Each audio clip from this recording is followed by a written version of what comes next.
ഓണാഘോഷങ്ങൾക്ക് ആവേശം പകർന്ന് ചരിത്രത്തിൽ ആദ്യമായി ഭാരതപ്പുഴയിൽ വള്ളംകളി നടത്തും. ഭാരതപ്പുഴയിൽ ഷൊർണൂർ കൊച്ചിൻ പാലത്തിനും റെയിൽവേ പാലത്തിനും ഇടയിൽ പ്രത്യേകം തയ്യാറാക്കിയ ട്രാക്കിലായിരുന്നു വള്ളംകളി നടന്നത്. വള്ളത്തോൾ ട്രോഫിക്കായി നടന്ന മത്സരത്തിൽ 9 ചുരുളൻ വള്ളങ്ങൾ പങ്കെടുത്തു. വീരപുത്രൻ 1-ാം സ്ഥാനം നേടി. മാലാഖയുടെ ആ നാമധേയത്തിലുള്ള നീയാണോ 1-ാം സ്ഥാനത്തേക്ക് കുതിക്കുന്നത്? ഇല്ല, വിട്ടുകൊടുക്കുന്നില്ല.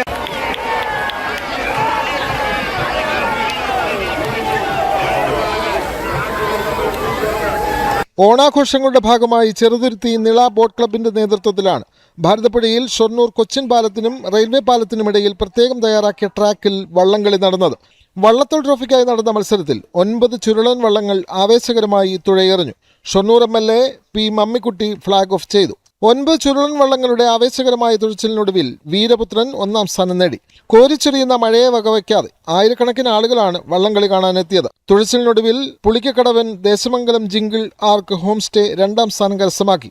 3-ാം സ്ഥാനം അമ്പലപ്പറമ്പൻ ചെറുതുരുത്തി നിള ബോട്ട് ക്ലബ് ടീമും സ്വന്തമാക്കി. വിജയികൾക്ക് ട്രോഫിയും ക്യാഷ് പ്രൈസും നൽകി.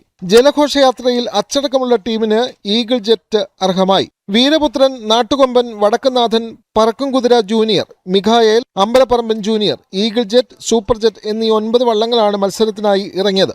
ഭാരതപ്പുഴയിൽ കയാക്കിംഗ് മത്സരങ്ങൾ മുൻവർഷങ്ങൾ നടന്നിട്ടുണ്ടെങ്കിലും പരമ്പരാഗതമായ കളിവള്ളങ്ങളും നെഹ്റു ട്രോഫിയിൽ പങ്കെടുത്ത തുഴച്ചിൽക്കാരുമായി ആദ്യമായാണ് ജലോത്സവം നടക്കുന്നത്.